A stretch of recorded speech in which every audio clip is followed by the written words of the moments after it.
પણ આ મણી તમે રાખો. હા, તારી ઈચ્છા હોય તો રોજ જે સોનું આપે છે ને મારા નગરમાં એને આપી જજે, પણ મણી મારે જોઈતો નથી.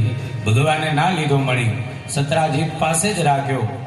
આ રીતના ભગવાનના ત્રીજા લગ્ન થયા સત્રાજીતની દીકરી સત્યભામા સાથે. સત્યભામાને લઈ દ્વારિકામાં આવ્યા. રૂક્ષ્મણીજીને કીધું, રાણીજી હવે ત્રીજો મહેલ બનાવડાવો. આ ત્રીજી રાણી આવી છે. રૂક્ષ્મણીએ ત્રીજો મહેલ તૈયાર કરાવ્યો સત્યભામા સાથે. ચોથા લગ્ન થયા ભગવાનના. એક વખત ભગવાન યમુનાજી એટલે કાલિંદી સાથે, યમુનાજીનો અંશ સ્વરૂપ કહેવાય છે. ભગવાન સૂર્યના અંશી છે, માટે દોહિત્રી કહેવાય, દીકરીની દીકરી.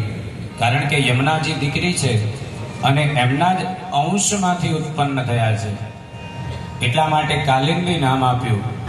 તો એક વખત ભગવાન કૃષ્ણ પોતાના મિત્રો પાંડવોને મળવા માટે ઇન્દ્રપ્રસ્થ આવ્યા છે.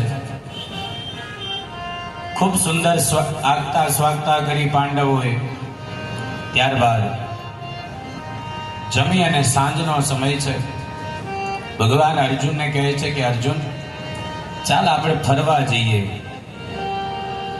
તો ઇન્દ્રપ્રસ્થની અંદર ફરતા ફરતા યમુના કિનારે આવ્યા તો ત્યાં એક સ્ત્રી નદી કિનારા ઉપર તપ કરવા બેઠી હતી.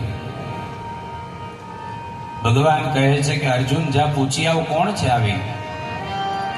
તો અર્જુન જઈને પૂછે છે તો કહે છે કે હું યમુનાનો અંશ કાલિંદી છું. તો કે શું કામ બેઠી છે અહીંયા? તો કે હું ભગવાન કૃષ્ણને પ્રાપ્ત કરવા માટે બેઠી છું, તપ કરું છું, અને સૂર્ય અતિશય મારા શરીરને તપાવી રહ્યો છું, માટે હું કાળી થઈ ગઈ છું, કાલિંદી થઈ ગયું છું. ત્યારે અર્જુન આવીને ભગવાનને કહે છે કે પ્રભુ, હમણાં તો એવું લાગે છે કે ગુરુ તમારો બહુ પ્રબળ લાગે છે. ત્રણને તો ઘેર મૂકીને આવ્યા ને ચોથી રાહ જોઈ રહી છે.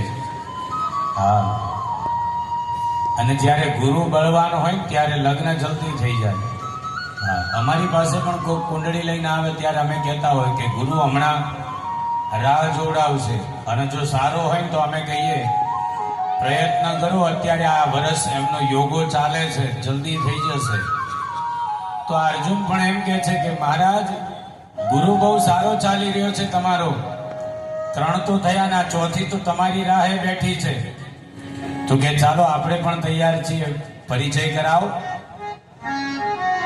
અર્જુન ભગવાનને લઈને ગયો, પરિચય કરાવ્યો, અને અર્જુને મિત્ર વૃંદાલ સાથે, આપણે કાલિંદી સાથે ભગવાનના લગ્ન કરાવ્યા.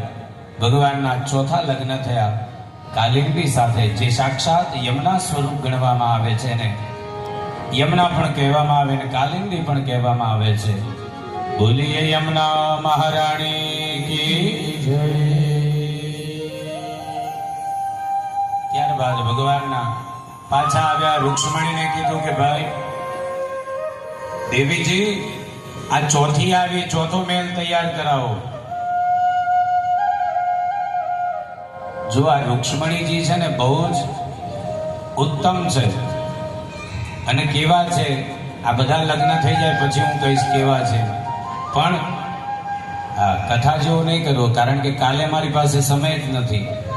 એટલે હું એમ નહીં કહું કે કાલે કહીશ, એમ આજે ને આજે જ કહીશ. બધું આજે પૂરું કરીશ, પછી જ આપણે આ કથાને વિરામ આપીશું. તો પાંચમા લગ્ન ભગવાનના થયા મિત્ર વૃંદા સાથે. એક વખત ભગવાન ઉજ્જૈનની નગરીમાં, ઉજ્જૈનના રાજા છે વિંદ અને અરવિંદ, આ બંનેની બહેન છે મિત્ર વૃંદા. અને આ બંને ભગવાન સાથે પોતાની દીકરીને લગ્ન કરાવવાનું વિચાર્યું, અને ભગવાનને પ્રાર્થના કરી કે પ્રભુ, અમારી આ બહેનને આપ સ્વીકાર કરો. ભગવાન કે અમને કાંઈ વાંધો નથી, જેટલી પણ આવે ક્યાંય ના નથી, આવવા દો. મિત્ર વૃંદાને લઈને ભગવાન પાછા દ્વારિકા આવ્યા. રૂક્ષ્મણીજીને કીધું 5મો મહેલ બનાવો, અને ભગવાનના લગ્ન થયા મિત્ર વૃંદા સાથે.